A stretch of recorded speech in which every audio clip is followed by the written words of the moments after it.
Bonjour à tous et à toutes et bienvenue dans Était une fois le cinéma, votre podcast et votre édito où on parle de cinéma, de séries, de plein de choses cool.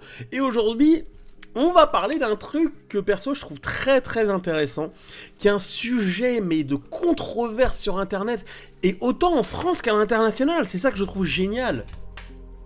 De se poser la question, pourquoi Sous la Seine tout le monde dit que c'est un film de merde ? Ah non, mais j'ai vu les avis, c'est quand même chaud. C'est quand même assez chaud. À quel point il y a des gens qui m'ont fait non, c'est une merde infâme. Alors, cette année, j'ai survécu à Madame Web. J'ai survécu à Madame Web. Donc vous allez pas me faire chier à me dire que ça, c'est moins pire que Madame Web.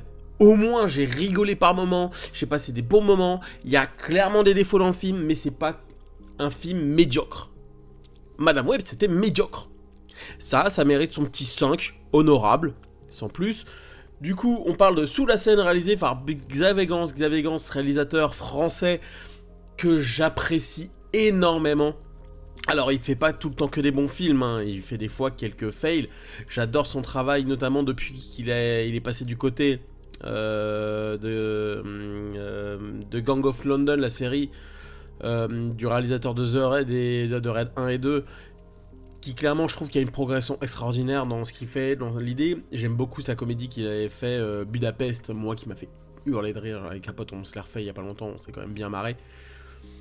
Et du coup, il y avait aussi Farang qui a été dans mon top 10 de l'année dernière, car film exceptionnel Farang, franchement film de vengeance, d'une radicalité, d'une violence que moi, tu mets ça, perso je kiffe ma race, hein, je kiffe ma race de bout en bout. Du coup... Sous la Seine est une production Netflix et ça se sent un peu, il y a des choses à dire. Il y a vraiment des choses à dire. En dehors de l'aspect scénario, image et tout ça, il y a quand même beaucoup de choses à dire. J'ai pris pas mal de notes. Parce qu'il y a beaucoup de choses qu'on peut aborder dans ce film. Parce que j'ai entendu dire que les gens disent que c'est un film qui est royalement con. Alors, le film se veut, et entre deux choses, à la fois très sérieux, et à la fois il se veut très con. Parce que c'est quand même un film de requin.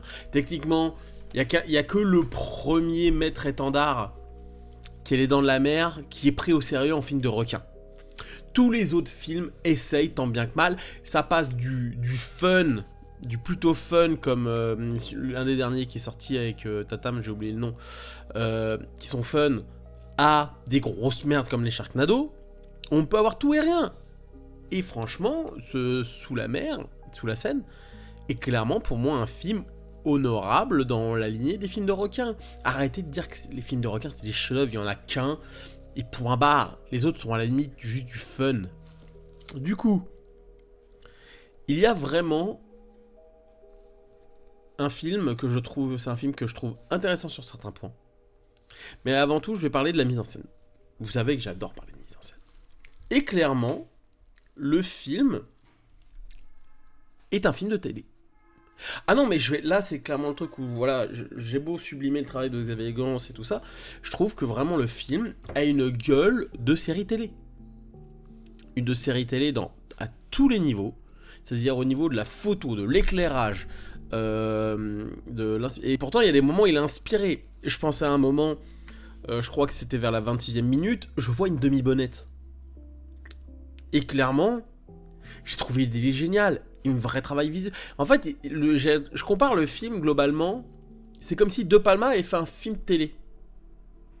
C'est un peu l'idée. C'est-à-dire que c'est quand même très plat. Il y a les moments, la profondeur de champ, c'est abusé pour se resserrer un moment.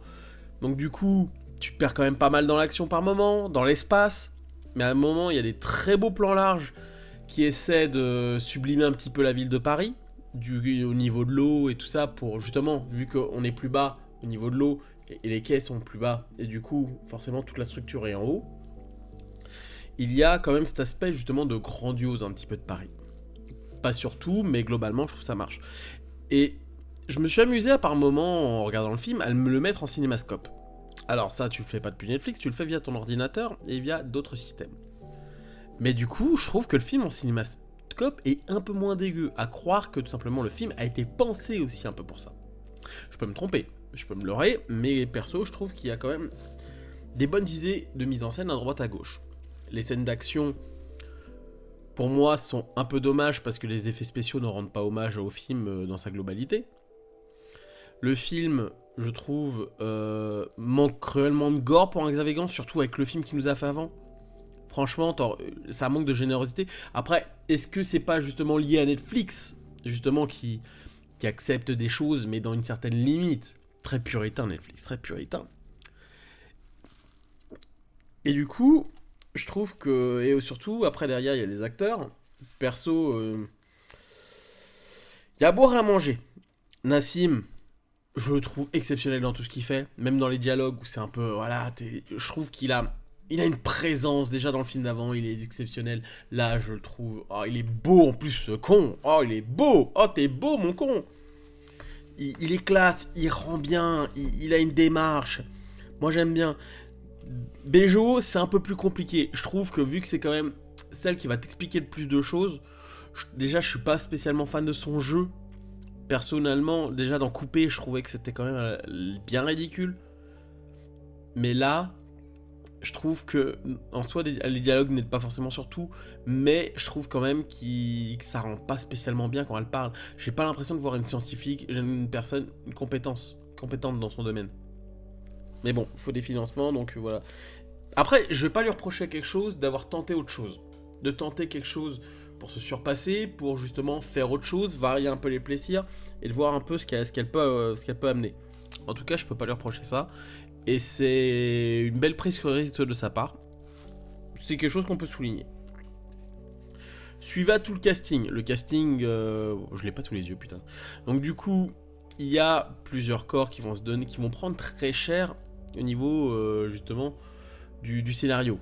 Le scénario, moi, le truc qui me tue, c'est il y a 2 corps qui vont prendre très cher.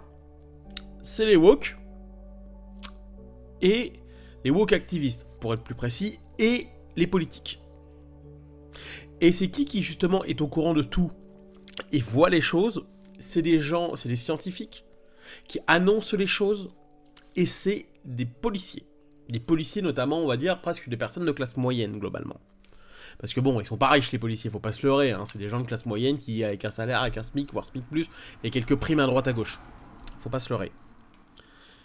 Du coup, le scénario commence de manière simple, où t'as Bejo avec ses équipiers qui font de la plongée et son mari, qui vont se faire massacrer. Voilà, donc du coup va suivre derrière une des primes, justement, et du coup un problème qui va arriver à Paris, qui est le problème du requin. Et là, ça va splitter en 2 camps. À la fois les activistes woke, dans l'idée.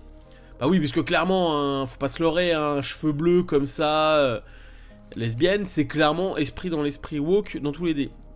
Et la preuve, parce qu'en soi, ils essaient d'amener une certaine romance entre la chef de l'activiste et sa copine slash amie et tout ça, sans qu'il y ait vraiment de fond et vraiment de travail émotionnel sur ça. C'est très superficiel sur ce coup-là. Qui dit que tout simplement, la jeunesse, c'est à nous de prendre le pas. C'est un message que je suis totalement d'accord. Mais pourquoi on doit faire ce pas? Je ne suis pas d'accord avec son combat. C'est qu'à un moment, tu n'es pas spécialiste. Tu es activiste. Et qu'à un moment, il y a des gens dans la vie qui sont spécialistes dans un domaine et qu'à un moment, il faut les écouter. Pas tous, hein, parce que certains, c'est quand même bien des bons gros vendus. Hashtag la deuxième partie qui viendra après des 2 corps. Et du coup, c'est pour ça que, littéralement... Et en plus, c'est pour ça que ces activistes sont en recherche de frissons, quotidiennement, pour défendre une cause juste, dans le sein, mais vont se faire massacrer par le requin en voulant le protéger. Sauf qu'il y a un truc qu'ils oublient, c'est que la nature reprend très vite ses droits. Et qu'à un moment, si tu te retrouves face à un animal dangereux, ce n'est pas un jouet, ce n'est pas une poupée. Donc ce massacre, pour moi, là où beaucoup de gens sont scandalisés en disant que c'est caricatural, moi j'ai trouvé le ton assez juste.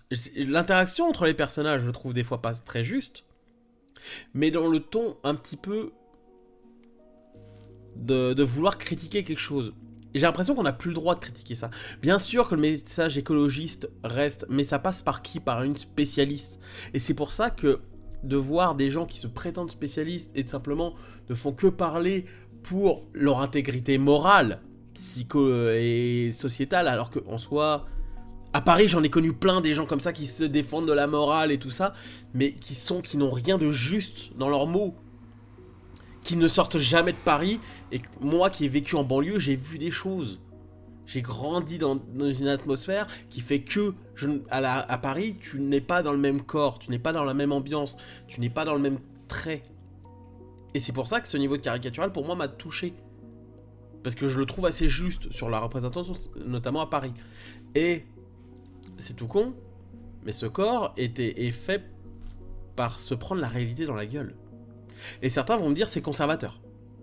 Oui, mais j'ai envie de vous dire que les films de requins, c'est rarement des films...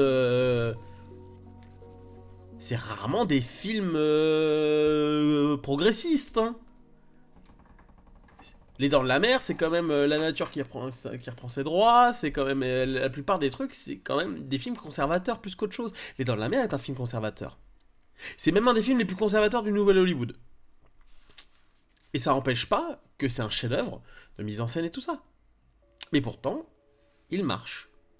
Alors certes, certains vont dire c'est facile. Oui, c'est facile. Mais c'est un film de requin, c'est une série B. Tu n'en attends pas moins. Et en plus, là, si ça ferait que taper sur les woke, ça serait une chose. Ça tape aussi sur les politiques. C'est pour ça que pour moi, ça en fait un film un peu moins con. Ça aurait juste tapé sur un, mais sans taper sur l'autre. Là, j'aurais trouvé ça con. Très con même. Mais là, du fait que les corps politiques, et actuellement les gens jouent pointe du doigt, arrêtez de faire les hypocrites. Parce que là, on se tape des JO, là on est à un mois et demi des JO, et on sait la calamité que ça va être. On n'est pas prêt, il n'y a rien qui est prêt. Nos politiques, on leur dit tous les jours tout ce qui va pas, et pourtant ils en ont rien à branler parce que la fête doit continuer. C'est exactement la métaphore justement du triathlon. De dire que nos politiques, quoi qu'on fasse, veulent surtout passer devant les caméras, rendre bien, pas de vagues, et s'il y a un problème, de toute façon, ils sont capables de dire que c'est notre faute. Et c'est ça que je trouve très intéressant dans le film. Et justement, les deux bords qui sont justement la jeunesse et le corps politique, justement, n'ont pas l'écoute justement de ceux qui ont de l'expérience. La gamine qui veut libérer le requin et tout ça, le montre à tout le monde et tout ça, le ramener à la mer. Elle n'écoute pas justement la scientifique qui est compétente dans ce domaine, et c'est ça pour ça qu'à un moment elle a fini crevée. Voilà. Les deux corps s'en prennent plein la gueule, et c'est ça qui pour moi le scénario en soi est intéressant. Alors c'est un scénario de série B, c'est pas si caricatural par moment, mais ça marche pour un film simple. Et du coup, il y a pour moi un troisième corps qui est, on va dire, ce dont c'est le métier, la fonction. Le film de la fonction de Béjot, qui est justement scientifique, spécialiste des requins. Et du coup, derrière, il y a aussi le personnage de Nassim, qui est policier, justement, sur les voies fluviales de la Seine, et qui est spécialiste, qui connaît le terrain et tout ça, et qui va la croire. Parce que quand ils vont arriver, ils vont voir les choses, et qu'ils comprennent le danger que ça peut être. Au point qu'ils vont devoir faire une intervention en sous-marin. Oh, le jeu de mots, c'est sympa. Pour pouvoir empêcher une catastrophe. Et c'est ça qui est intéressant, de se dire que c'est des gens spécialistes, et notamment de classe moyenne, parce que les scientifiques, il y en a très peu qui sont millionnaires et tout ça, hein. Faut pas se leurrer, hein. C'est des profs à la limite, ils ont un boulot alimentaire à côté. Ou un policier justement, cadre moyen, pas riche, pas pauvre. Voilà, bon, les fluviaux, je sais pas si c'est ceux qui sont peut-être un peu les mieux payés à Paris, j'en sais rien. S'il y a des policiers, dites-moi. Mais qui, justement, voient les choses. C'est des Français qui voient les choses. Et c'est pour ça qu'il y a cet aspect mixité dans la police qui fait que c'est... Non, ils sont Français. Et qui voient... C'est les Français, c'est ça la France, qui voient les choses que les politiciens et que des jeunes qui ne savent pas forcément encore voir les choses parce qu'ils ne écoutent pas. Ils prennent pas le temps d'écouter de ce... Il dit non mais j'ai lu ça. C'est pas parce que tu l'as lu que tu l'as expérimenté. C'est comme t'envoies quelqu'un dans une cage de MMA, tu fais je sais me battre. Eh ben on va le voir tout de suite. À coup de pain dans la gueule. Mais voilà. Il y a cet aspect, et justement, il y a plusieurs sous-messages derrière, notamment le message écologiste, bien sûr, très standard, qui est assez intéressant de dire que la nature, à un moment, va péter et qu'à un moment, elle reprend ses droits. C'est simple, efficace, ça fait le café. Du coup, ça mène derrière un sous-texte qu'une amie qui regardait le film en même temps que moi, on n'était pas à côté, on se faisait ça en différé tous les deux via vocal, qui me disait une certaine métaphore du terrorisme. Et ça, c'est un truc que je trouve très intéressant qui est amené, car cet aspect justement de la radicalité qui peut arriver, où ça monte, ça peut amener ça aussi. La colère, la multiplication, les passages en souterrain, ça peut être amené aussi comme ça, d'une certaine façon. C'est un sous-texte, je pense que c'est pas forcément ça le sous-texte, mais c'est une alternative que mon ami a dit, que je trouve intéressante, et justement quand tu prends le temps de voir le requin comme un attentat sur la scène de fin, ou une force divine de l'écologie, de la nature, les deux peuvent se suivre. C'est intéressant dans le traitement. Sachant que Paris est un véritable gruyère, donc si tu fais péter tout Paris, voilà, les catacombes c'est le meilleur endroit. Donc du coup, globalement, c'est un film que je trouve au niveau de la photo, de la lumière, dégueulasse par moments. Mais au moins le film m'a tenu en haleine par quelques moments. Et c'est un film qui ne mérite pas le bashing qu'il a. Et il suffit de voir par exemple les critiques françaises et les critiques internationales. Les critiques françaises sont désastreuses sur le film. Alors que les critiques... Attends, est-ce que je peux avoir... Hop, voilà, tac. Hop, on va remonter ça. On voit les critiques globalement je suis sur X. Les critiques du film sont plutôt pas mal, hein. T'as des gens qui disent, mais la dernière fois que j'ai vu Oppression, un film original de Netflix, c'est un amusant un peu grotesque, des performances solides, des précautions écologiques, des effets spéciaux géniaux. Alors là, bon, à un moment, un troisième acte assez dingue. C'est quoi là? C'est quoi le truc? Une militante aux cheveux bleus se fait manger par un requin satisfait AF. Ouf. Donc voilà, il y a tout. Voilà, c'est elle, ce personnage-là que je vous disais. Mais il y a les gens qui parlent du film, globalement, aux États-Unis, sont bien. Sur Nassim, qui fait une très très belle performance. Franchement, sous la scène 2. Ah, franchement, je veux voir ça. Ah, moi, si c'est ça, je veux voir ça. Ça peut être génial. Sympa le montage. Voilà, regardez, tac. Certaines images sont superbes, regardez ça si vous le pouvez. Peut-être parce que l'approche est différente et qu'il y a des sous-textes qui leur parlent mieux. Notamment, ouais, c'est incroyable à quel point ils ont bien dépeint Anne Hidalgo, l'actuelle maire. Seule la couleur des cheveux diffère. Oh putain. Et ça, c'est l'image de fin qui prémisse clairement une suite, hein, si ça peut le faire. J'adore le film qui n'en a rien à foutre et qui ne font que tout ce qui est exagéré. Ce qui est fait under Paris, sous la scène du coup, pendant près de 2 heures, est très généreux, glorieux. Bien sûr, les images de synthèse n'ont pas toujours fière allure, mais c'est une balade tellement amusante. Parce qu'ils ont plus l'habitude de voir ce genre de film, les ricains. C'est quoi celui-là? Je veux voir la vie. Netflix lance un film de requin dans lequel on se trouve celle notamment des athlètes au moment où même la scène s'apprête à accueillir les Jeux Olympiques. Ils sont caractéristiques sur le fait qu'il est sécuritaire pour les athlètes de nager dans la Seine. C'est la comédie de pointe. Oui, tout à fait. Ah non, mais moi perso, j'avais prévu avec un pote de le voir le 23 juin au moment où Macron et Hidalgo auraient plongé dans la Seine. Mais clairement,